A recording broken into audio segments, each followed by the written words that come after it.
변을 봤는데 피가 묻어 있다면, 이게 선홍색 빨간 피가 아니라 검붉은 피라면 이건 반드시 병원에 가야 할까요?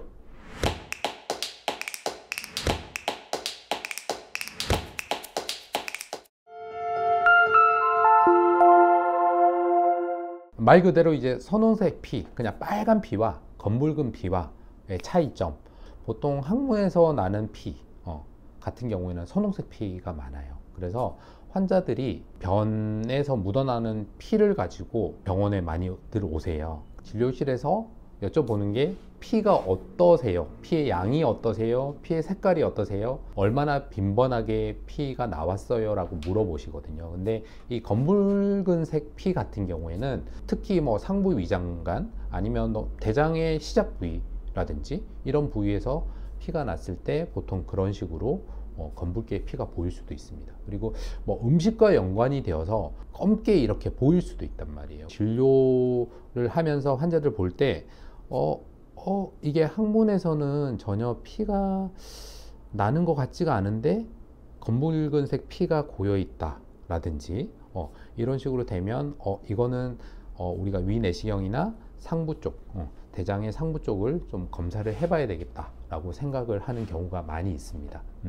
예전에 한 경우를 보면 환자는 일단은 피가 난다고 하고 본인은 좀 약간 갈색의 피를 흘린다고 했고 직장경으로 검사를 해봤더니 피가 좀 고여 있었어요. 근데 이런 경우에 어떤 경우가 있냐면 치질에서 피가 나서 좀 항문에 고여 있다가 보이는 경우도 있거든요. 근데 그 친구는 항문의 치액은 별로 심하지도 않았고 어떤 상처나 이런 것도 거의 없었단 말이에요.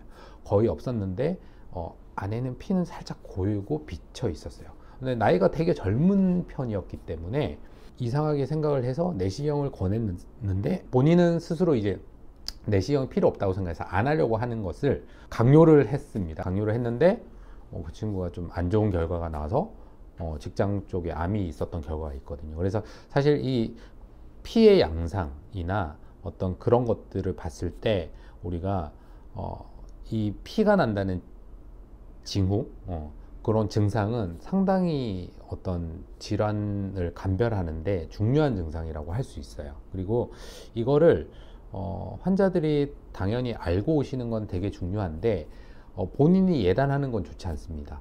그리고 진료실에서 어쨌든 정확한 정보를 이제 주시고 어떤 추가적인 검사가 필요한 경우에는 꼭 정확한 검사를 받아보시는 게 중요하다고 생각합니다.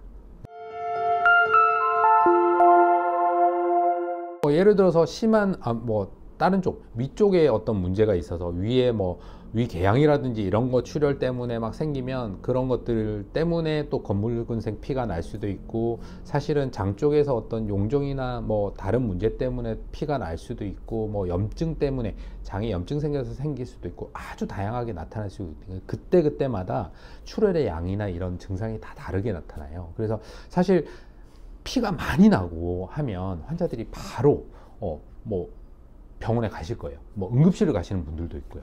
그래서 사실은 우리 항문병원에 이렇게 이제 내원하시는 분들 같은 경우는 그 양이 많지 않은 환자들이 대부분일 테고요. 만약에 갑자기 막 검붉은색 피가 많이 난다든지 아니면 출혈량이 많다 그러면 보통은 응급실을 가시는 경우가 많거든요. 그런 분들은 바로바로 검사를 해야죠.